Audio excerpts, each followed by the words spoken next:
Welcome back to Hard4Games, everybody. I'm Tony. I'm John. Now, I recently wrote a comparatively small but dense section of this book, which is the Ultimate Nintendo Guide to the N64 Library by Pat Country, aka Pat the NES Punk.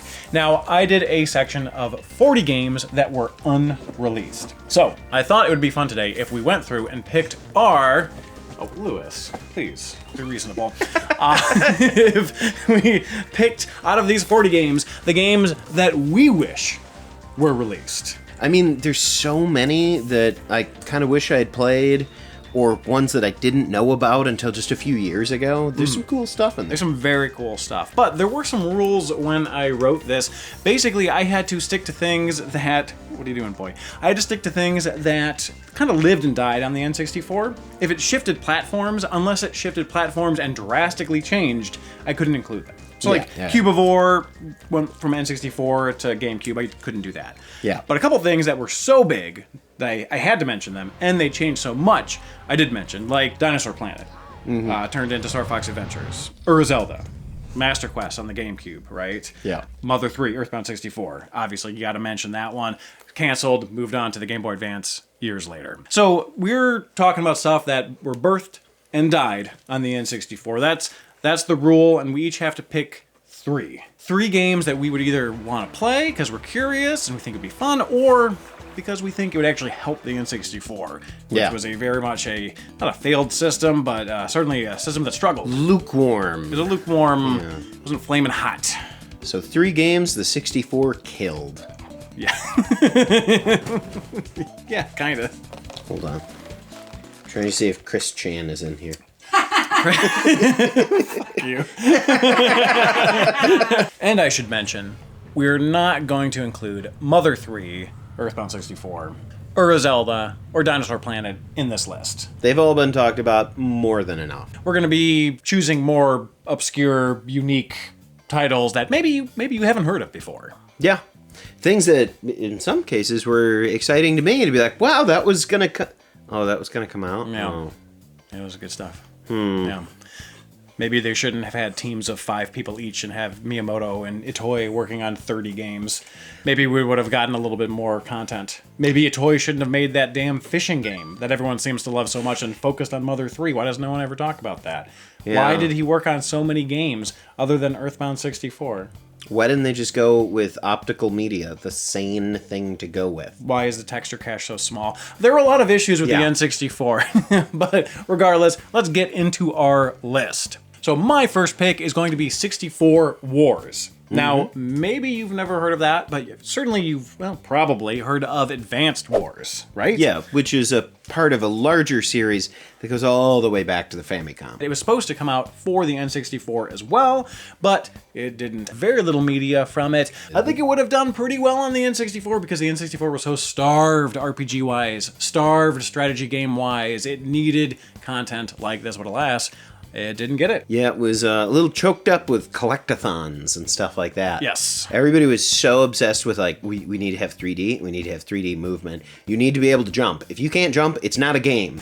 It must be jump. It must be jump. Yeah, collectathons, 3D platformers, racing games, and shooters were kind of the bread and butter of the N64. And it had, it had other games, but it just, in some categories, it really lacked.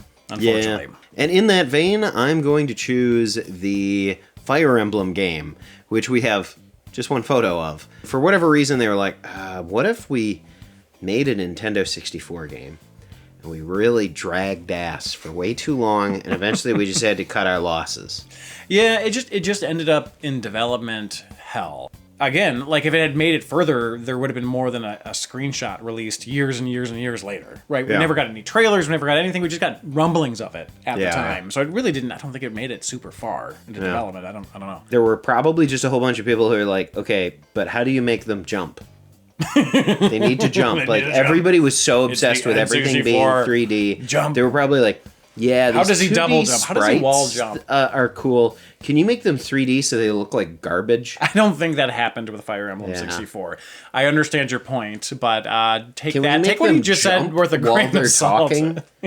How do they jump? So my second choice for a game I would have loved to see on the N64 was a Viewpoint 2064. It was a game by Sammy, and it was a sequel to the, I think, early 1990s or 1992 isometric Neo Geo shoot 'em up.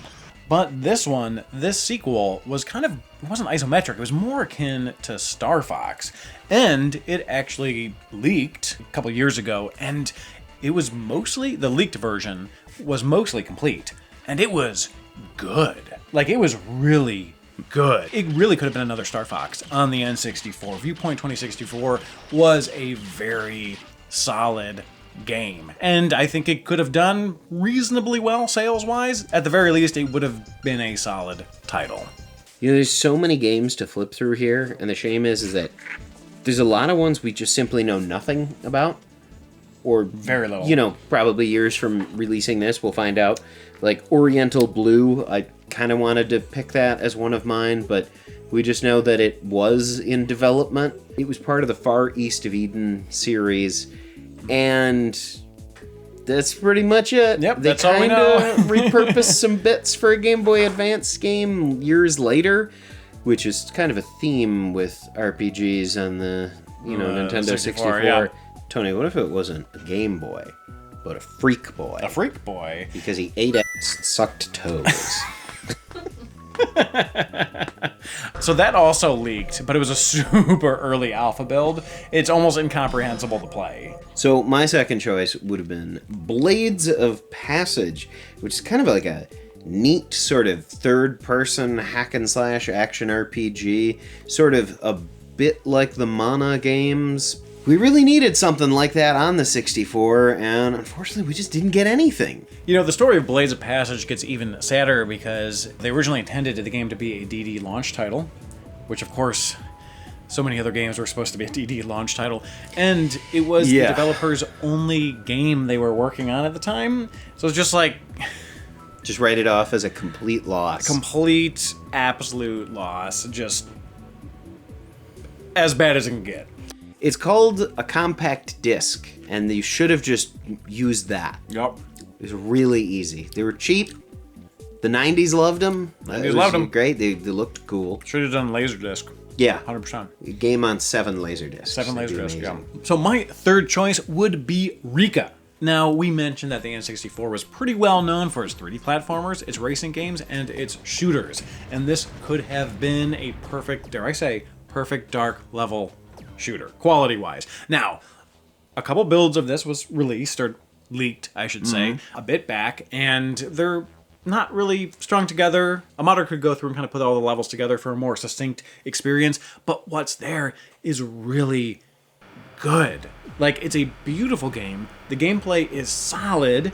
Like, you have 3 different protagonists. People originally compared it to, like, Tomb Raider because I thought it was just one female protagonist, and they thought it was a little bit more platformy than it actually was. But still, it does have a little bit of that element in it, but it's a little bit more shooter-based than it is sort of like adventure, questing. There was also a big period where everybody was like, will this be the Doom killer? Will this be the Tomb Raider killer? Will this be the Quake killer? Will this be the Halo killer? And they love to just be like, this is what we're going up against, even though it may not actually at all feel like they're just like, oh, here's a woman protagonist who has a gun and she jumps. Oh my god, like it's Tomb the Raider. same thing. Yeah. It wasn't really that thing. But like she jumps? Oh, this is definitely a 3D game. Okay. That's why they have it in there. She needs to jump. Yeah. Every N64 game has to have a jump, otherwise if you don't jump, does she like collect any like jiggies, small objects, just bananas, potentially multiple colors of it, and you just run around, and it's basically just like a ZX Spectrum game. This would have been the Donkey Kong 64 of shooters. Okay, yeah, okay, exactly. I thought you were gonna say this would be the Donkey Kong 64 of women. Hot as hell, I'll tell you what. The Donkey Kong 64 of women. I don't know what it means. What does it mean? But it's so good. I want that. I think I'm going to set my Steam name as that. The Donkey Kong 64 of women. You know how we promised we wouldn't talk about any, like, big games that were obvious choices? And there's kind of one... Biggin. That I can't really... avoid talking about it. And we kind of know what it's called already. And it's Glover 2. Glover 2. I've probably said stuff like this many times. I used to get strep throat every year for like 8 or 9 years running. And I'd have to take like a special medication, and I'd get like the codeine cough syrup. Yeah. So there are many a game I played on codeine as a kid. And let me tell you, Glover is a codeine game. So, like, Zoomers out there must be out of their gourds to really love Glover as much as they do. Perhaps they're just crazy or demented or something like that. Yeah. But to find out that there is basically a fully playable sequel, even though Glover did pretty well, and they were just like, yeah, let's just not release this. Well, you don't have the glove's as big as ever. He's huge. Yeah, he's huge. He's stretched out. Basically, what had happened was Hasbro had over-purchased cartridges for Glover.